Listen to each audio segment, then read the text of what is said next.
Hey guys, Dwayne here. Today I want to talk a little bit about parenting with a narcissist and how it pertains with school functions. School started back up, and this is inevitably going to come up, and it's going to be a situation you're going to have to deal with throughout the year.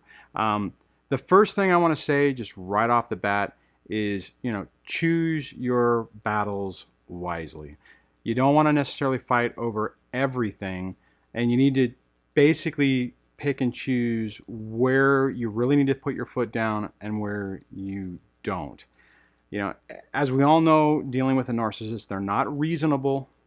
You're not going to be able to, have a reasonable discussion with them and have an outcome where they go, oh, your comment or your thought makes a lot of sense. I see your view. It isn't going to happen. And more than likely, if you put anything out there, they're going to fight it just because they're going to fight it.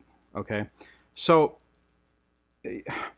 and one of the issues that I've had, and you may either have experienced this or you may experience this, but what I'll say first is when I remember a few years back when I was talking to the kids therapist and one I was using, and I was bringing up the situation of what happens whenever there's a school function and the kids want, and they want you to go, or at least at one point they want you to go.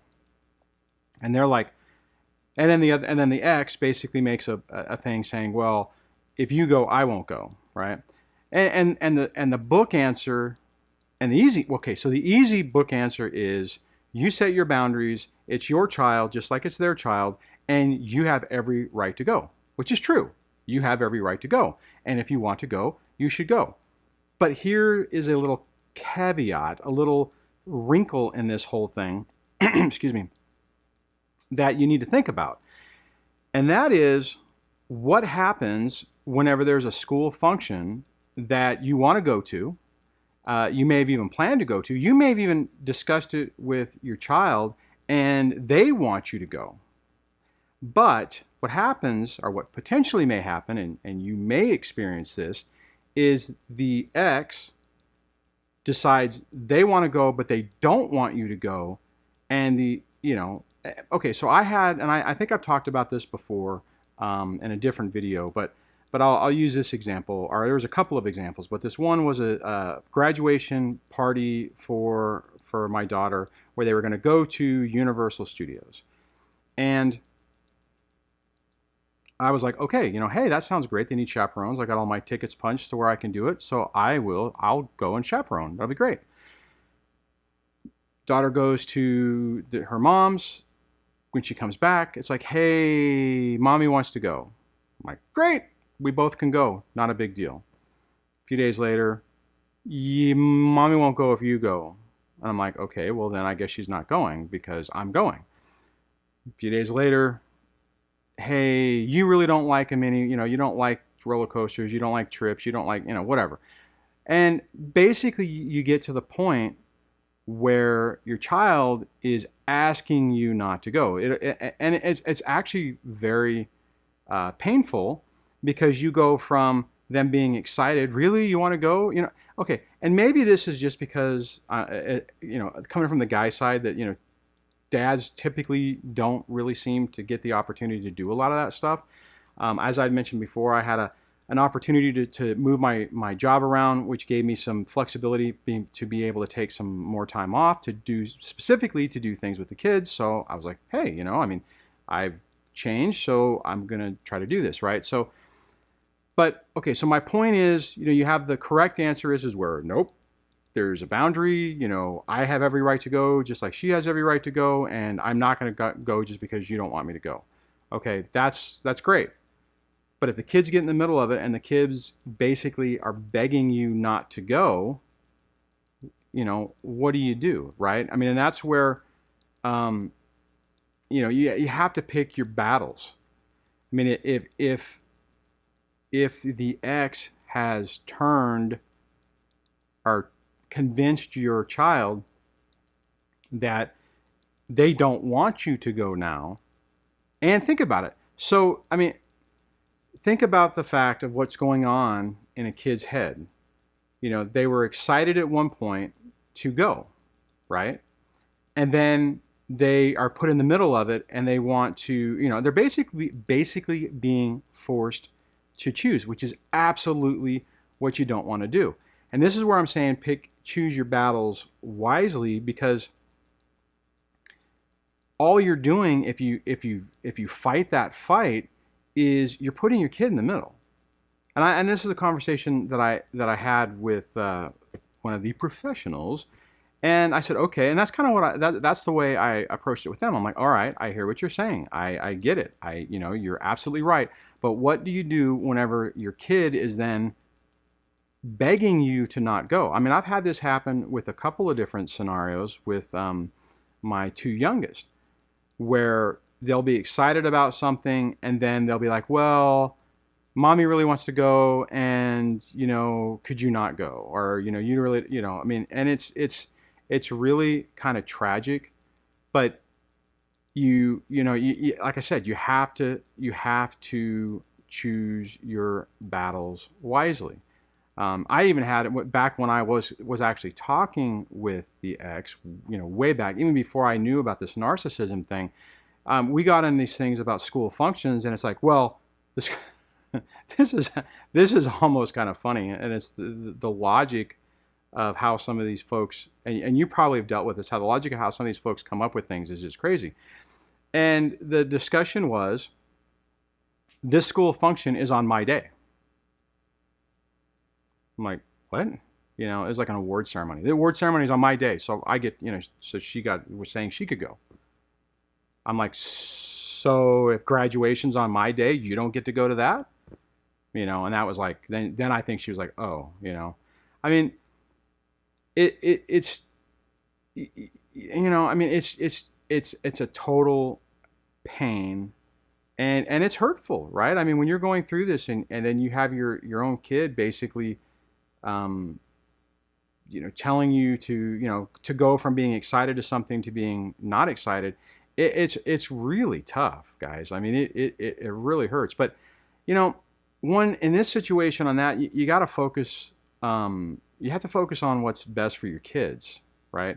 And how to minimize the damage, as much as possible. And like I've said before in a previous video, there is no co-parenting with a narcissist. All you're doing is trying to minimize the damage and the destruction that's occurring in front of you. And this is one of those things that's going to happen. And I think, to be perfectly honest, it doesn't matter. Well, I'd say it doesn't matter whether it's the mom or the dad who is the narcissistic person in this case. Really, it's if it's 50-50 custody, you're going to have that. And if your narcissist has most of the time with your kid, it is going to be a nightmare, and you're just going to have to prepare yourself for it to be able to deal with it. Okay, now for those school functions where your kids aren't begging you to not go, you just have to fake it, right?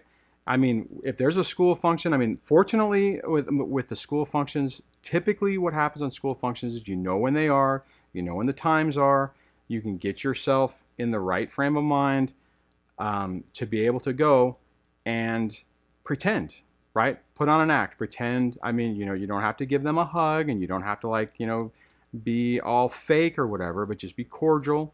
I mean, and realistically, honestly, I mean, if you're really strong on this, I guess maybe if you could play into it, it might throw the narcissist off if you were like, oh, hey, how's it going? But I personally, I can't do that. I just, I'm like, I'll acknowledge that she's there, have some chit chat if I need to, say, well, it's great that our kids are getting recognized for whatever. And then limit it to that, But hey, just another little tidbit in this. If you're having a bad day, or okay, if at all possible, you need to be there for your child. If there is any way you can do it, be there. However, if you are tired, or you are not feeling well, or something else is going wrong, and you think there is a possibility that you may not be able to maintain your composure, that you may not be able to pretend, then, I mean, that's a call you have to make, but you might want to just punt on it. And, you know, if you're, you know, whatever. I mean, and that depends on whether you have to be there or not, right? I mean, if it's your day, I mean, well, let me back up. If it's a school, if it's an award ceremony in the middle of the day, then you work, you know, or you have some type of responsibility to where you know, can't make it, then, you know, maybe that's the day that there's a meeting that you just can't get out of and you can't go. For the most part, I think I've only had that happen once to me, and that was in the course of some legal stuff that happened right before it. I got slammed with a bunch of paperwork, and it was so in my face that you know, it was like basically you get served paperwork, or you get the paperwork from one of the county agencies or whatever, and like the next day, or I don't remember what it was. It was there's been so many different things that have happened that it's hard to keep track of, which I guess is good because it's kind of now in the past and it's hard to remember. See, so that's progress.